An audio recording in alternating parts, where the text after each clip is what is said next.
Hello, hello, hello to all of you who are tuning in to the Strengthening the Black Churches for the 21st Century First Thursday webinar. My name is Toska Medlock Lee, and I serve as the coordinator and manager for the Office of Social Justice and Transformation. And I am so excited to welcome you here today and for our Lunch and Learn. And so it's a part of our Leadership Forward program. And so we're excited that you are joining us today. And so what we always like to do every third Thursday is for you to drop your name in the chat, tell us where you're coming from, where you're dialing in from, tell us what you're eating, because it is a lunch and learn. And it's so exciting to have you, because guess what?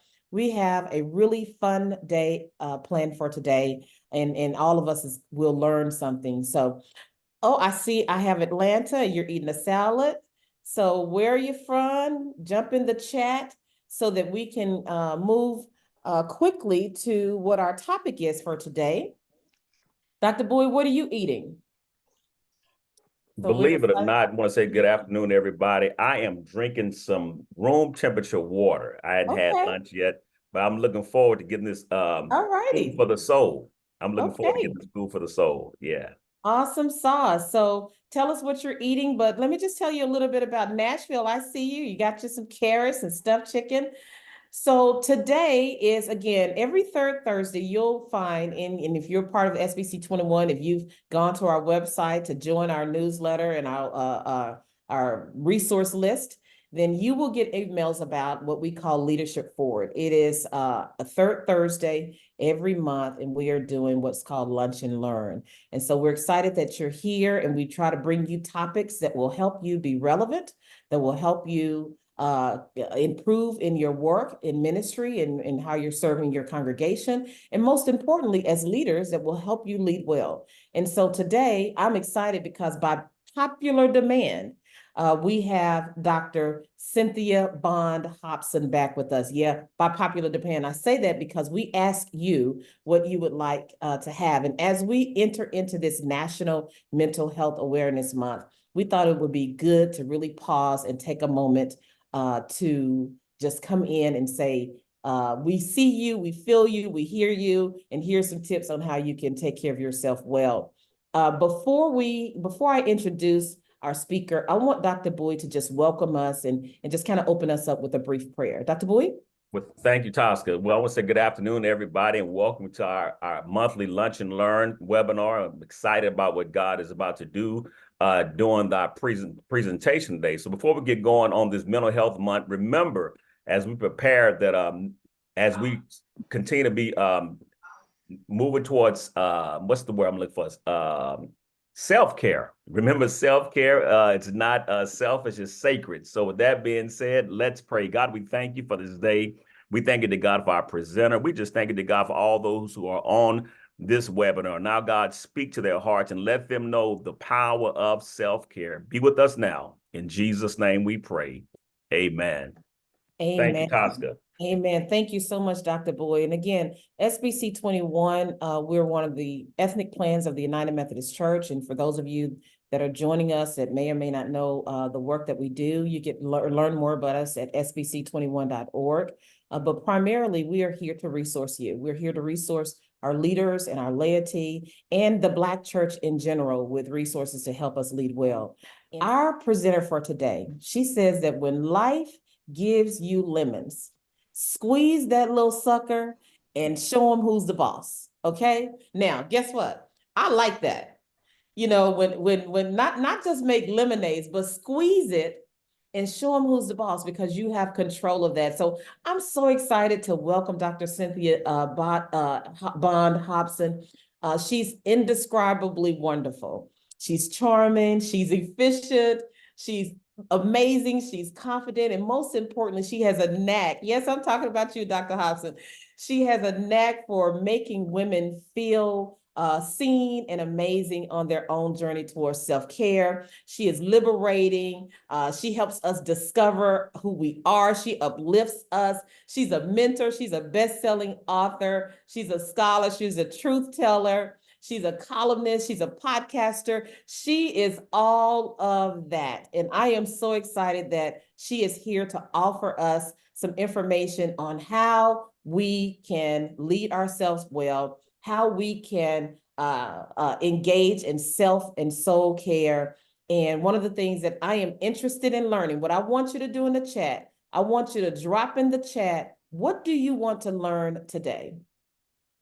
What is it that you want to walk away today as it relates to your self and soul care? And I was on the phone with my brother this morning, and we were talking about anxiety, and we were talking about, the spaces that we're living in our times, and with everything that's happening on around us, and how do we just be still and kind of separate ourselves out from just the constant noise of life. So I'm so excited to bring you in, Dr. Bond Hopson. How are you today? If I were in a red, I'd be scary. Oh, see there, I told y'all she's amazing, wonderful. So I know she's got some nuggets that she's going to drop with us for the next 45 minutes, but I want to let you know that we're going to have some time for questions and answers, and she may do that throughout the presentation, but we're monitoring the chat, so that make sure you drop them in, your questions or answers or what have you. We will monitor those and make sure that we are able to get those in. But this is a space for vulnerability. And this is a space for us to be able to really connect to ourselves. And so I'm excited about the learning today, Dr. Hopson. So you can just take it away. Wow. I am taking Toska Medlock lead with me everywhere I go, just in case somebody needs to know just who I am. Thank you, Toska. I tell you what, as you talked about me, I'm thinking, did I write all that? Anyway, I am so excited about being here with you all today, and I'm grateful that you've taken time to come. And I want to move on so that I can get through with all the stuff I wanted to say. This is a wonderful day. The weather here in Little Rock is pretty nice, and just grateful for this opportunity. Toska has told you way more about myself than you need to know. But anyway, now that you know it, you can't unknow it. But I have 3 goals today, and I'm hoping to gently remind you to honor the beautiful creation that you are. I'm hoping you will begin on a path of triumph and wholeness. And then I'm hoping you will make good choices and understand that no is a complete sentence, just in case you didn't know. Okay, next. The scripture that says, "Come unto me and I will give you rest," and the rest is here on the screen, is not an invitation from me. It's from God. And I'm simply saying, I hope you will take some time to pause just a minute and think about who you are and how you became that person. Next. It's sacred to take care of yourself. And I want you to hear me say that one more time. You have to make you and your soul a priority. And it's not about the guilt patrol who make you feel like if you're taking a moment for yourself, that you're doing something unholy, because you're not. The thing about it is if you have your mind, body, and spirit in sync, everything else works fine. But when they're not, because you've not taken care of yourself, you've not made good choices, then the rest is kind of hard to come together. So it's kind of like your engine in your car or your truck or whatever runs that gets you where you got to go. If everything is not working, if you don't have any gas in your car, if you don't have a battery, if you don't have tires, if you don't have an engine, it doesn't matter what else you do, it's still not going anywhere, and neither are you. So make sure that you hear me say, make you and your soul's well-being a priority, because nothing really is more important than that. I had gone to see my doctor one day, and she took one look at me and she said, "What in the world is going on with you?" I simply said, "Honey, you don't have time for me to tell you all that's wrong with me." And she said, "Try me." So she pulled up that little stool and she said, "Now tell me what's going on with you." And I started in the 4th grade with stealing the cookies from the teacher's desk. And by the time I got finished, she knew everything about me, stuff that was embarrassing to me, stuff that was embarrassing to her. And she simply got up from the little stool and got her prescription pad, and she wrote, "Value in the Valley." on the prescription pad and told me, go to the bookstore and buy this on your way home. And I said, but I need some drugs, don't I? She said, no, you don't need drugs. You just need to pick this book up on your way home. And as the Lord would have it, as I say, I opened up the book when I got home. And on this particular page, it simply said, you're in a valley right now. And sometimes we're so busy trying to get out of the valley, we miss the lessons. And so I thought, oh, okay. So then I had to sit still and say, Lord, okay, you have my attention now. So what is it you want me to hear? And I heard the Lord say, first off, get somewhere and be still, because I have 2 children and both of them were in crisis. I had my boss who was nearly driving me to drink. And it was just a lot going on. It was like every part of my life was in chaos. I thought, maybe I'm in this valley for a reason. Then I went to church that Sunday and Reverend Jerome Scales, senior preached the sermon, welcome to the valley. I thought, okay, Lord, I get it. I'm in the valley. Get somewhere and be still. And so it's one of those situations that I don't know where you are today. I don't know what's going on with you, but you are here for a reason. And so I'm guessing you have come because you want to find out how you can be more triumphant, how you can do a better job of taking care of you. And so all I'm simply saying to you today is, before you take on anything else in your personal life, in your work life, in your whatever other kind of life you got, before you take up anything else, ask yourself, do you have time to do whatever that something is? Do you have time to do it well? Because, we can do a whole bunch of things poorly and very few things well, because if we focus on the few things, we could do a better job. We could make all the sacrifices that we have to make. One of the things I've started to do when people ask, well, would you come be on this committee? Would you come do this? Would you come do that? How many times does it meet?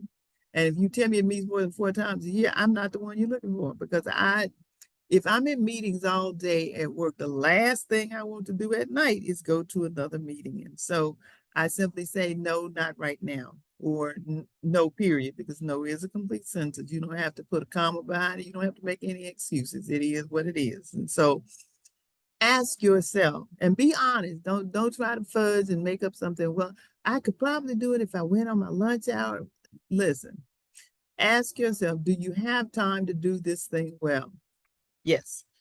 Do I have time to do this well? Do I want to do it? So many things we do because we got talked into it. It wasn't something you wanted to do. But the next question is, do I want to do this? So many times there are things that you have to do. Here with my staff, I've got an amazing staff here at Philander Smith University. And it's one of those situations that almost everybody on our team is having the same challenges. They've got children, they've got a home, then they've got aging parents that they're having to care for. And so there are going to be some things you have to do. But now, is this something you have to do? And if it's not, and you don't want to do it, say no. Just say no. And so then I'm asking, is this what I want to be called dead doing? You better think about that, because I'm telling you, people have died, have never died before. And they're doing all kinds of work. And they're doing all kinds of things. And so you want to know, okay, if I'm at a meeting that I don't want to be at, I don't want to be called dead there. And people die wherever they are.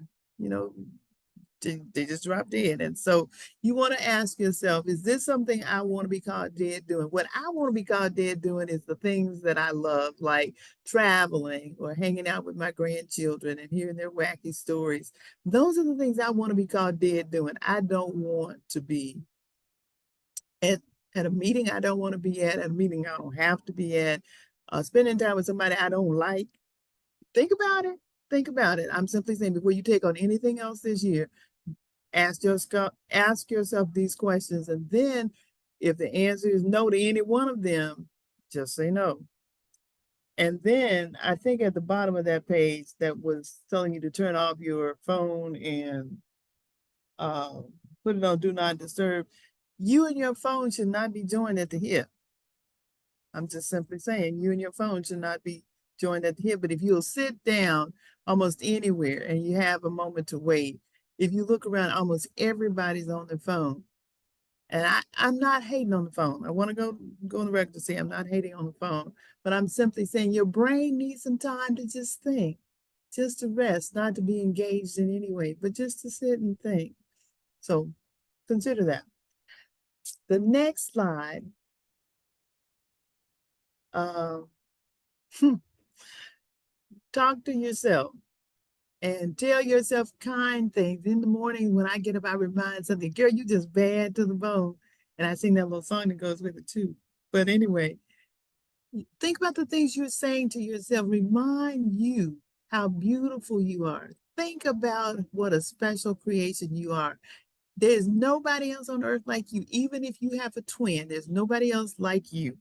You are unique and special and created by God. So remind yourself of that every day. And it doesn't matter if you 2 French fries short of a Big Mac meal, or if you're just barely big enough to not go down the drain.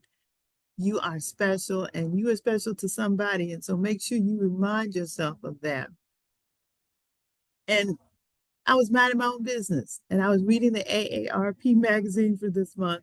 And it said, I think the article was about couples who have great sex lives. I thought, let me read about that. And one of the things they said is that you should use your bed for sleep and sex. I thought, well, okay then. All right, that sounds like a plan.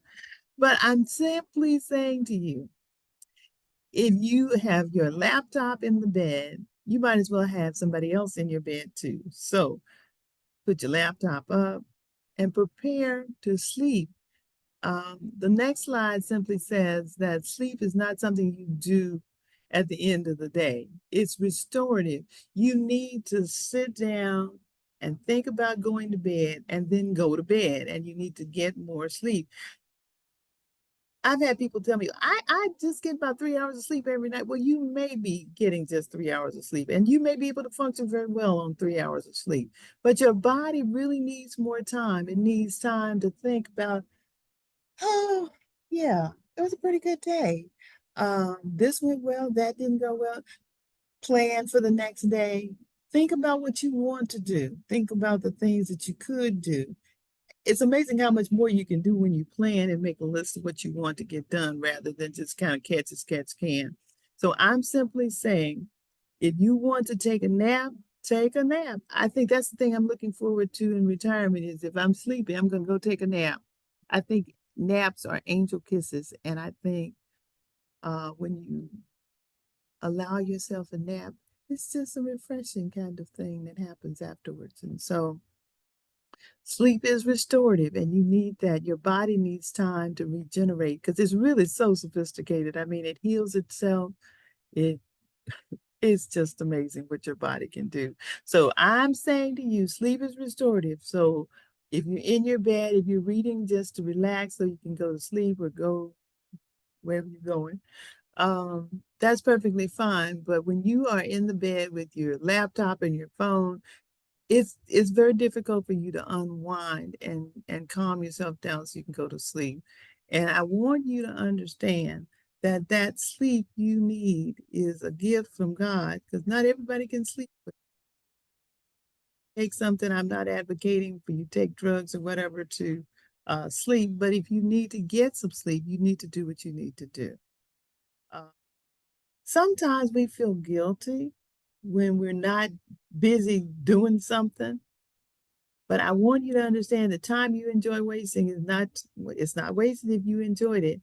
And the last one over here on the bottom, Vito Nothing. My dad was one who worked hard. He worked in the fields. He worked road construction, and he worked hard and he rested. And if you'd ask him on Saturday, what are you doing, Carrie? He'd say, well, just trying to beat oh nothing.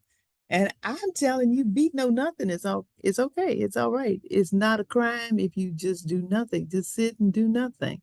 And I like to admire the morning, just get up in the morning and just kind of watch the birds and just kind of watch the sunrise, all those things that are quiet. I don't like noise in the morning. I don't know what your routine is. It may be you like more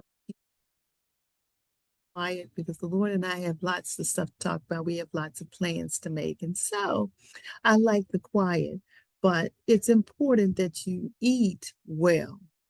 I grew up on a farm and we had a really big breakfast, a really big lunch, and then a smaller dinner. But it's important that you eat whatever it is you're going to eat by about 5:30 or 6 o'clock so that your body has time to digest it and that you have time to work off some of those calories before you go to sleep. So eat well. Think about what you're eating. I think everybody on earth knows I love cookies because I'm always trying to find cookies. But I understand I cannot sit around and eat cookies all day and go to sleep at night and not look like the Goodyear blimp. And so I'm simply saying, think about what you're eating, think about what you're putting in your mouth, and eat when you're hungry and not because it's time to eat. I had to work on that one a long time because it's like, okay, well, it's 4:30, 5 o'clock, it's time to eat. Well, but I'm not hungry. Yeah, but it's time to eat. And so you want to be proactive with your feeding, with your feeding yourself so that um, you don't gorge yourself. But I'm thinking what you want to make sure you do is that you eat smaller meals more often rather than the big ones. And so I'm simply saying eat well and eat early. And the picture here is Tatinda Mugini, who is one of the Black College Fund ambassadors, one of my favorite ones, I might add. And from Zimbabwe, and I'm not sure where I found her, and I found this picture in my laptop, so that's why it's on here. But I love hanging out with my students and with friends, and you have to make time for that because otherwise you just don't ever get time to have lunch and just giggle. As a child, I remember we would go to people's houses, to our cousins and whatever, and people would sit on the front porch and they'd laugh and talk, and people would come and visit, and we would just stay up late talking, and we so enjoyed that. And now, almost anytime somebody comes to visit me, 2 or 3 in the morning, we're still up laughing and talking about this or that or the other. And unless you make time for that, you miss the fellowship, you miss the laughter, and the laughter is as healing as any drug that you'll take. And so I'm simply saying, make time for your friends. I have my best friend since 2nd grade, and I call her and we go have lunch and we just pick up where we left, however long ago that was, if it was last year, if it was last month. And so I'm simply saying, and I think if I say simply saying one more time, I'm going to scream. But anyway, make time for your friends because they are the ones who will be your ride or die. They will know where they'll know where the bodies are buried, but they won't tell anybody unless you make them. Okay. Notes. I love mushy notes and I love to write mushy notes, but I think the wonderful thing is receiving mushy notes when you're just minding your own business and somebody has taken time to write you a note. I did a couple of mushy letters to people in my community a couple years back, and I think the calls that I got back after I sent the letters really made whatever effort I had put out to do it worthwhile. My aunt, who is one of those people who never cries, who never gets upset or emotional about anything, called me and she said, "Cynthia, this is Betty. And I'm so proud of this letter you sent me. I have read it every day since I got it. That was so sweet of you." I was like, shoot, I need to write these mushy letters more often. Let me tell you, taking time to send a note. I think it was about 2 or 3 months ago. I was minding my own business and I got this call from Dr. Bowie who just simply said, "I'm praying for you and hope you're doing well." He didn't have to do that, but it just meant the world that he did. And so I'm saying, take time every day, every week, and call somebody, send somebody a note that simply says, "I'm praying for you and I love you." That would be the thing that you would regret not having done if something happened. And I tell you, like I said, people are dying who've never died before. So don't put stuff off. Everybody gets up in the morning and says, I think I'll look for a stressful situation. So when I said avoid stressful situations, I thought, duh. Anyway, taking a walk kind of puts things in perspective, especially if you're walking by yourself. You have time to talk to yourself and run things by you, run things by you so that when you have to deal with whatever has come up, you can handle it a little bit better. And so I'm saying compartmentalize. Last June, when I came here to, last July, when I came here to be interim president and CEO at Philander Smith, I had so much going on. I listen, I had so much going on. And I was trying to be all things to all people. I had just lost my husband, was trying to get my daughter and granddaughter moved, and my mother was ill, and I was trying to see about my brother, and it was just like I was trying to run a school. It's like, okay, it will be just a short time before you're over in the corner going, you know, or your mouth is over there by your ear because you've had a stroke. You cannot deal with all this. And so I started to think about what don't I have to deal with? And so I said to my daughter, I need you to handle this house. I said to my brother, I need you to handle your own self. And then I have 7 other siblings. And so I simply said to, some of them, this is what I need. And that third or fourth went down and says, ask for and accept help. When folks tell you, tell me what I can do to help you, tell them. Don't say, well, I'm doing all right, when you know you need somebody to just give you 2 hours to yourself, 2 hours to take a nap. When they say, let me help you, please let them help you. I was talking to one of my friends and she said, she had siblings who were not pulling their share of the weight in the care for their parents.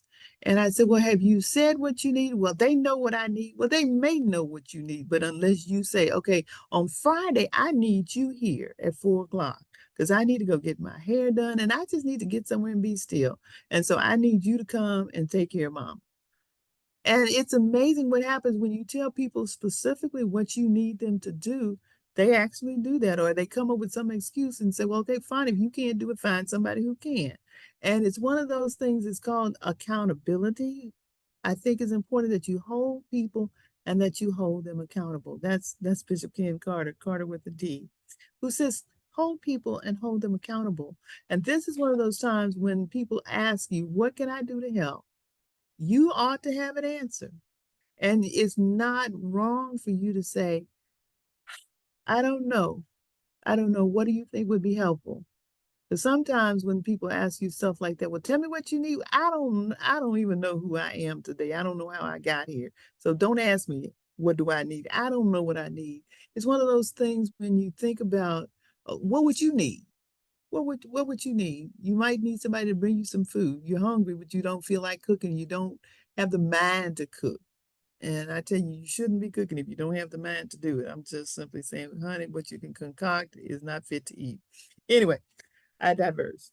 Anyway, whatever the word is. So I'm hoping that you will ask for and accept help, because we are not islands. We're not here by ourselves. We need to make sure we let others be in ministry to us. And I grew up on a farm and I loved it when it would rain, because then we would have to go to the house and we couldn't do any field work. But then I'd want to play with my dolls and stuff. And my mother would say, no, sit down and be still while the Lord's doing his work. And I couldn't figure out why, when the Lord was doing his work, raining and thundering and lightning, why he wasn't doing it with the sunshine, but I wasn't about to ask. So I'm simply saying one more time, if you are busy, get somewhere and be still. Just sit down and take a deep breath and watch what the Lord is trying to do. Maybe just trying to get your attention, because busyness, busyness, busyness, its own taskmaster. And so you want to make sure you are not just being busy, but that you're getting something done. So the question ought to be not so much what are you doing, but what have you gotten done? If you don't have anything that's completed, anything that's done, that ought to tell you, get somewhere and be still. Yeah. Be present. Somebody somewhere said that if we're not multitasking, we are slacking. And that's not the truth. It's amazing how much more you could get done when you're focused than if you're all over the place. I remember when I used to get up on Saturday morning and I was going to clean house, but I'd start changing the beds and then I'd go in the laundry room, then I'd get started on something else. And the next thing I knew, it would be 1 or 2 o'clock and I still hadn't changed the beds. I still hadn't done all the things I had meant to do because I was doing 55,000 things all at one time and doing none of them very well. So be present. And your numbers are important. 7 days every week. Some weeks don't have more than 7 days. Some weeks don't have fewer than 7 days. Every week you got the same 7 days. 24 hours every time, 168 hours every week. It doesn't matter if you use them well or if you don't use them at all. You still got the same 168 hours, still the same 365 days. Think about what you could do if you were focused.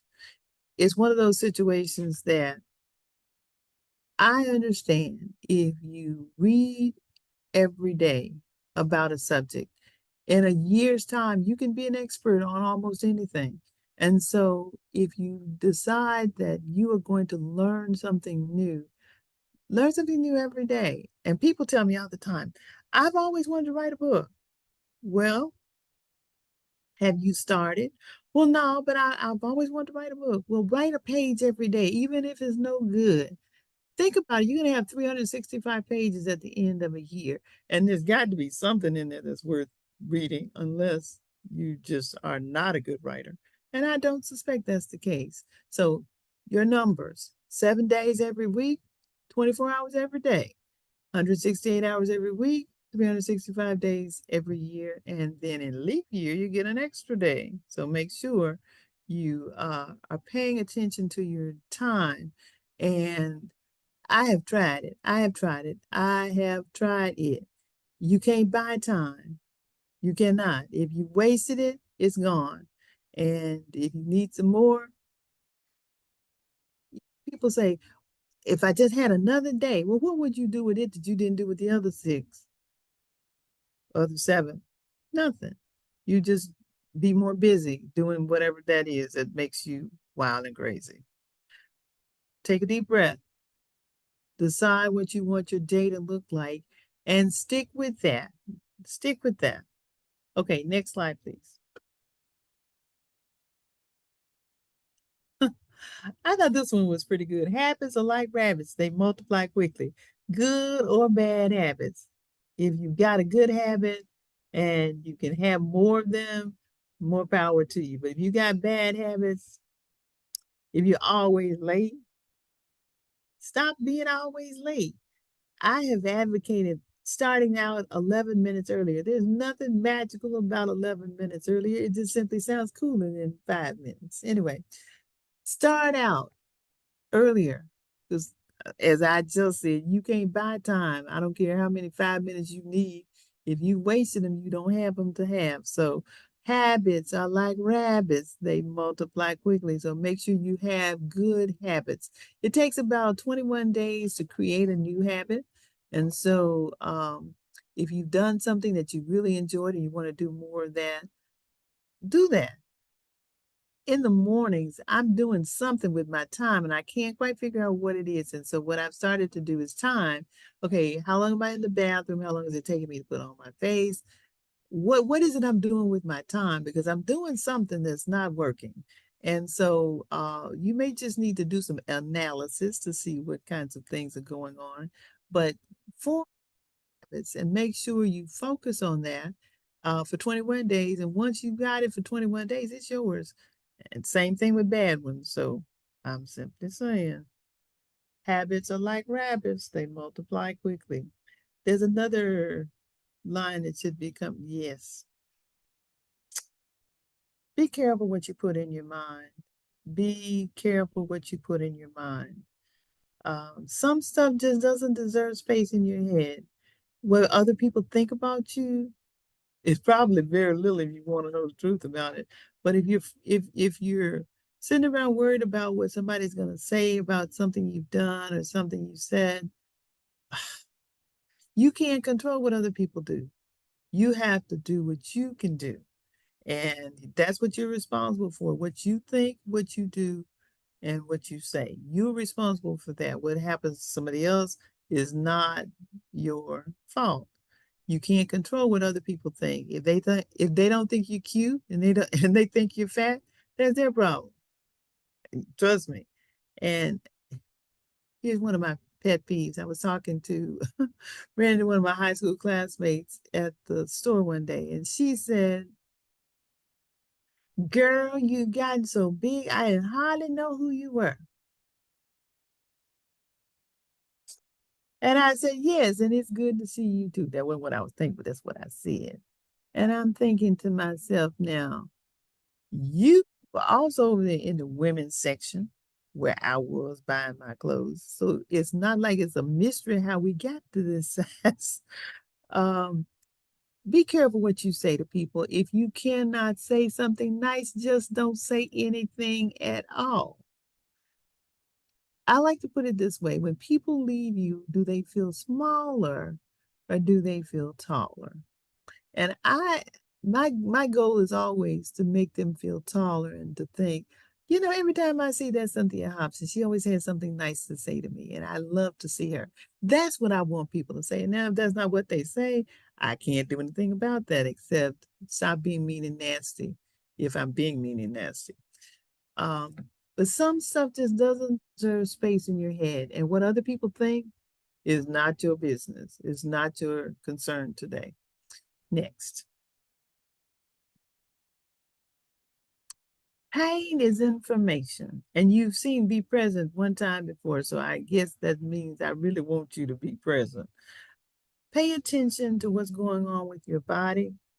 Pain is information. You are not just hurting because your body doesn't have anything else to do. It's trying to tell you something. If your feet are swollen,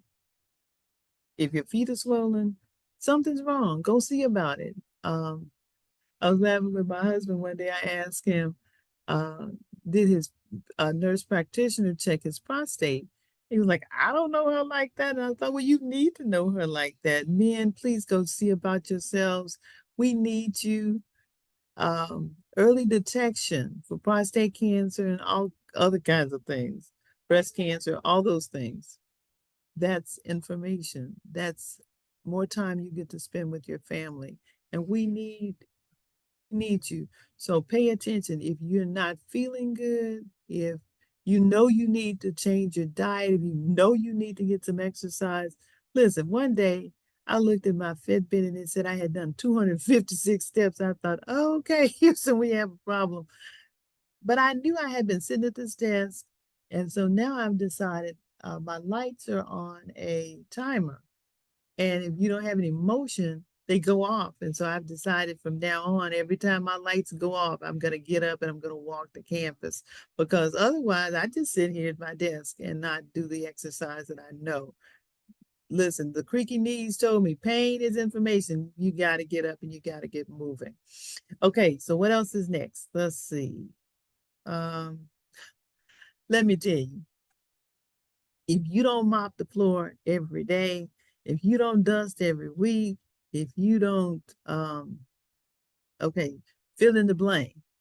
The world is not going to come to an end. Let me tell you, you can lower your standards and be just as happy. I'm telling you, you don't have to do all those things that are obsessive to you. Like every day this has to be done and every day that has to be done.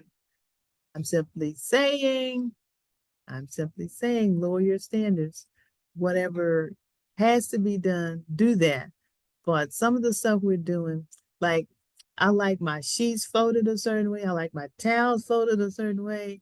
And when my children were smaller and I have them folding the towels. It took me a long time to let go because I'm thinking, but they're not all neat. They don't neatly stack. And you know what? We use them the same way, whether they were stacked or not. And we did just fine. And the world didn't come to an end. So whatever it is you're doing that has to be just right, the dishes don't have to be just right. Well, they kind of sort of need to be, so you won't end up with the heebie-jeebies. But I'm saying to you today, lower your standards. Everything doesn't have to be perfect. We can live with imperfection. Yes, we can. And the world won't come to an end. There should be 2 more.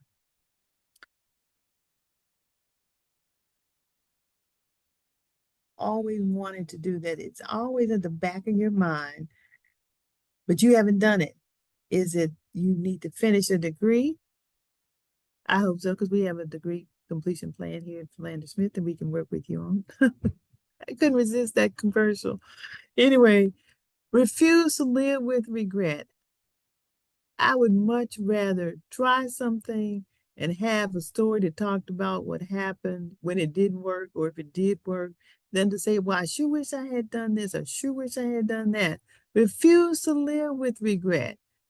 Um, I was talking to a woman the other day and she said she'd always wanted to go to Africa when she was 91. I'm thinking, well, when are you planning on going? Refuse to live with regret because I'm telling you, every day is a precious gift. And when you waste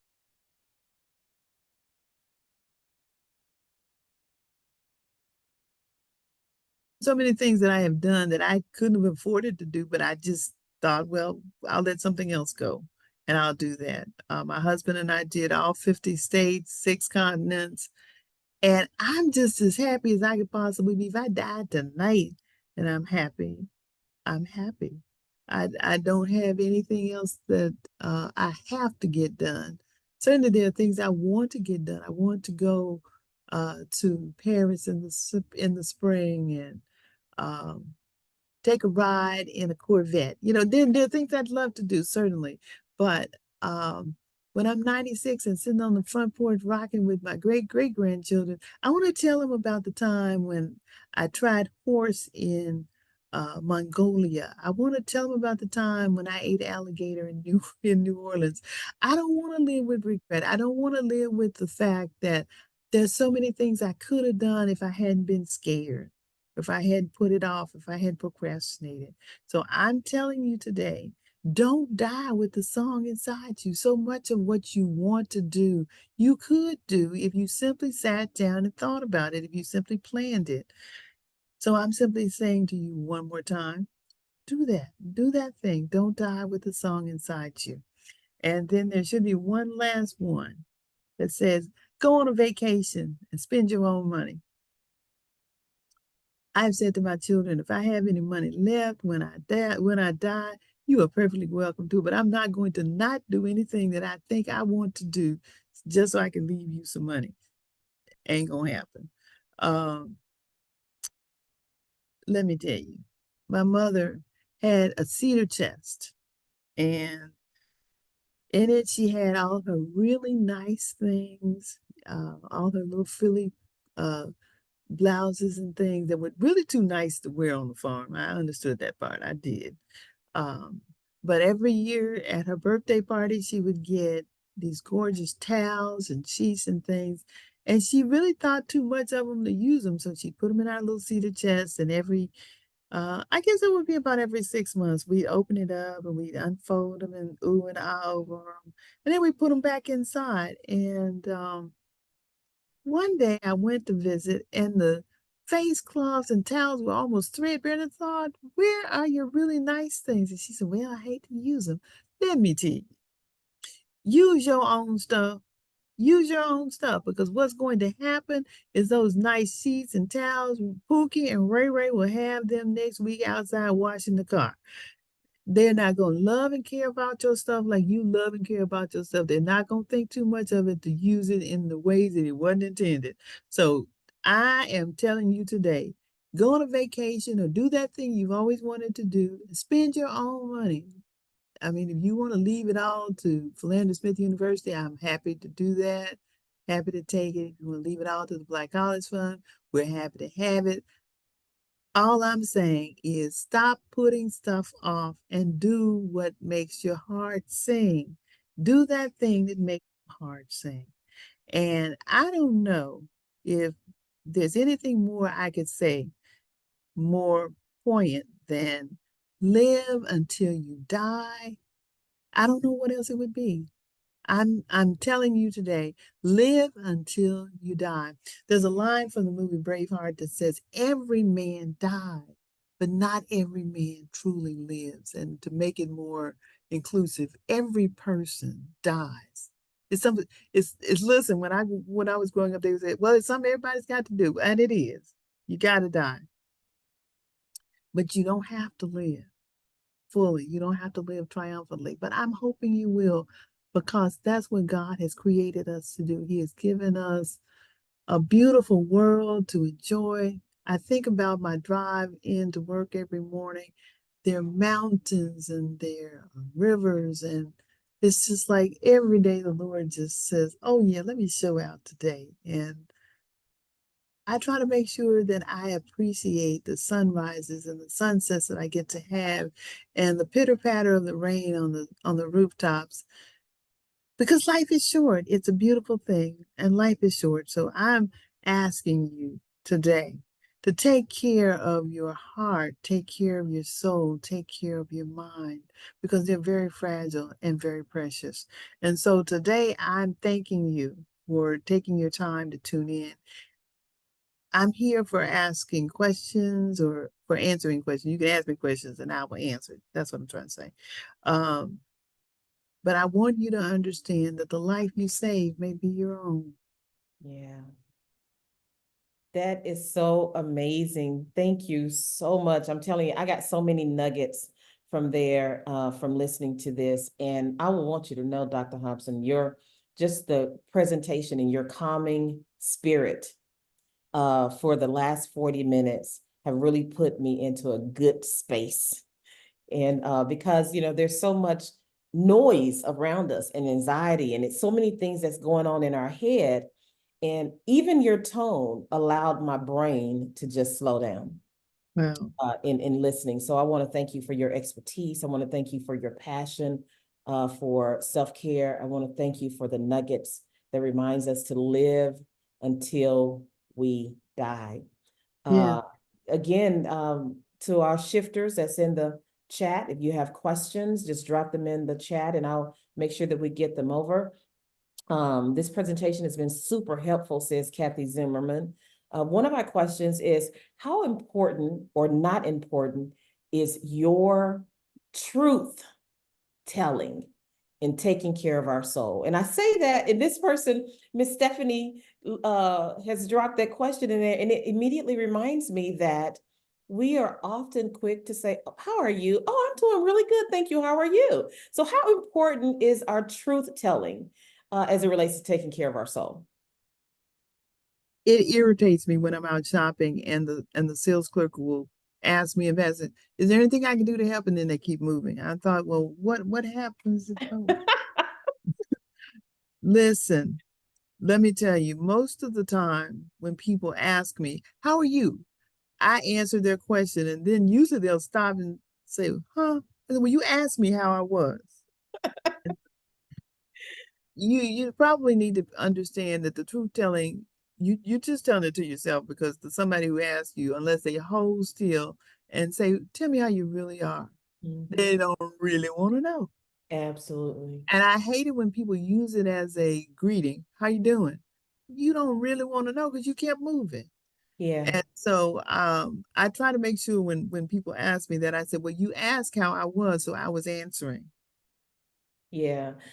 So you mentioned a book earlier, and I think on the front of the pages it was saying that something about the valley. Oh, it's a Jan Van Zandt, Value in the Valley. Value in the Valley. Value in the Valley. Okay, Ayana Van Zandt. I think I want to add that to my reading list. This is really, really good stuff. Someone came in late and are kind of looking at it, but the highlight that you had about habits, habits are like rabbits. that was a God thing this morning. I was like, yes, it is. Habits are like rabbits. Yeah. That really is, because whether good or bad, we are honing our habits every single day. Yes. Every time we're doing things, so whether they're good or bad. To our shifters, this presentation will be a part of the ongoing SBC 21 resources. And if you are go to our website in a couple of days, it will be there. It'll live there. And I want to encourage you to share this presentation in one of your team meetings, in one of your staff meetings, to begin to allow people space to breathe. And in your staff meetings, allow people space. And is this helpful, Dr. Hopson, to allow people space and time in your team meetings to just say how you really are? I know that in our team meetings with Dr. Bowie, every time we meet on our weekly basis, we have a time of devotion to not only connect and center in that space, but it is a time for us to be in our Zoom boxes to really express and expose how we're feeling and what we're going through. And I think that helps in the environment especially when you're working in teams. Absolutely. We're doing some really great work. I want to thank you. The other thing that I wanted to highlight for me, and maybe it's for you also that's in the chat, busyness. Uh-huh. Master, I'm telling you, you can get up, and if you're not careful every day, you'll just be busy being busy. And it's like I said, it's one of those things. It's not so much what you're doing, but what did you get done? Yeah. What did you And get done? what did you get done? Because you can start a million things and not get anything done. One of the things I love to do is make a to-do list, and I put everything on there. Like, okay, I got to check my email. I got to check it. Because what happens is the stuff that I'm ordinarily going to do, I get to cross those off, and I just feel so much more accomplished. So it's always interesting at the end of the day to see how much I really did get done if I've made a list. But if I don't make a list, then I don't know what I got done, because That's right. I was just being busy, coming and going. Here right now, and I've got about 12 bullet points since you've been talking. But I'm telling you what I know. I think the thing that I have had to come to understand is that you learn things for a reason. And if you can help somebody not make the same kinds of mistakes, if you can help somebody to think twice about saying yes. Because I'm telling you, it got to the point where I was gone every night. It was either choir rehearsal, it was Bible study, it was a meeting over here and a meeting over there. And I'm thinking, I'm myself meeting, and I cannot, and I will not. And I tell you, as you get older, you understand, I don't want to do that. Yeah. So I'm just not going to do that. And Dr. Hobson, what's a good answer? no. This is from Maggie Jones. She said, what's a good answer when someone makes a negative remark about your weight or how you look? How should we respond to that? I'm so glad I'm so glad she asked that question too, because I want to know. I had gone to support a meeting that day, and that little woman said, how come, not why, but how come you getting so big? And I said, I had worked really hard to look nice today, and that hurt my feelings. Down just like yeah. And she was, well, what I meant was, I know what you meant, because you said what you meant, but I'm going to make sure you don't say that to somebody else. And I've said, and I've gone on the record to say, unless you are my physician, it is not your business how much I weigh. For the record. And it's one of those times when you think about, why you ask if you're concerned about if I'm sick? Yeah. Are you well? But I'm telling you, you don't have to tell me how large I am or how stout I've gotten, because I was over there trying to get in these pants and this skirt. I know what it's like. I mean, you see the buttons about to pop off the blouse, I know I'm big, okay? But it's not your business. If you tell me, well, you look great, put a period right there. Put a period. And then when somebody says, you look nice today, say thank you. And that's all. You don't have to tell you. We don't need to know that your hair is dirty. We don't need to know that dress is old. We just need to know you just need to know you look great today.